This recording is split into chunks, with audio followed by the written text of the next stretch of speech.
নাজাত চুরির ঘটনায় কি ব্যবস্থা নিয়েছে কর্তৃপক্ষ? ব্যবস্থার কথা যদি বলি, প্রশাসন কিন্তু এক প্রকার নীরবই বলা যায়।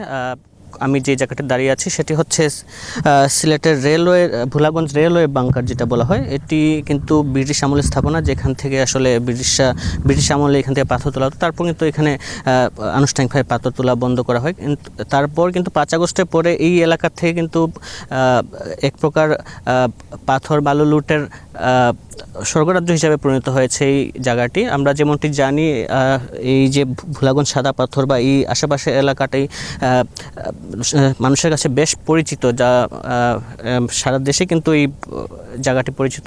কিন্তু বর্তমানে কিন্তু আমি দেখানোর চেষ্টা করছি এই জায়গাটিতে বড় বড় গর্ত লুটপাটের কারণে সৃষ্টি হয়েছে। এখানে কিন্তু ব্রিটিশ আমলের স্থাপনা ছিল বেশ কয়েকটি। এখানে একটা স্কুল ছিল, একটি মসজিদ ছিল, সেটিও কিন্তু ভাঙা হয়েছে, লুটপাট করা হয়েছে।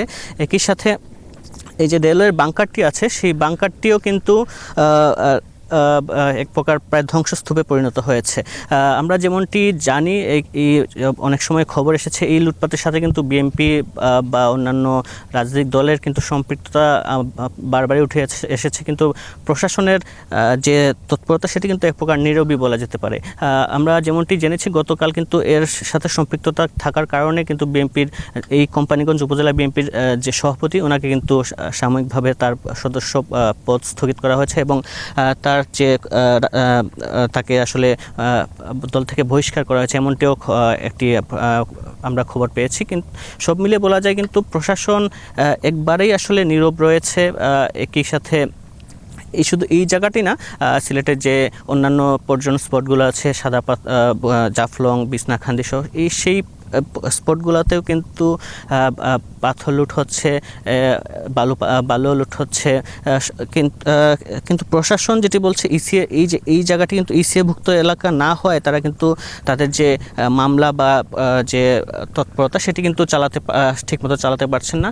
তবে পরিবেশবাদীরা যেটি বলছেন, এভাবে কিন্তু লুট হতে থাকলে খুব শীঘ্রই কিন্তু এইটি আসলে পর্যটকদের আকৃষ্টের জায়গা হিসেবে থাকবে না। সব মিলিয়ে এই ছিল আমার কাছে সিলেট থেকে সর্বশেষ খবর। বান্ডেল থাকলে প্রতি সেনমানিতে টাকা বাঁচবে। বিকাশ সেনমানি বান্ডেল কিনে জিতুন প্রতি লেনদেনে।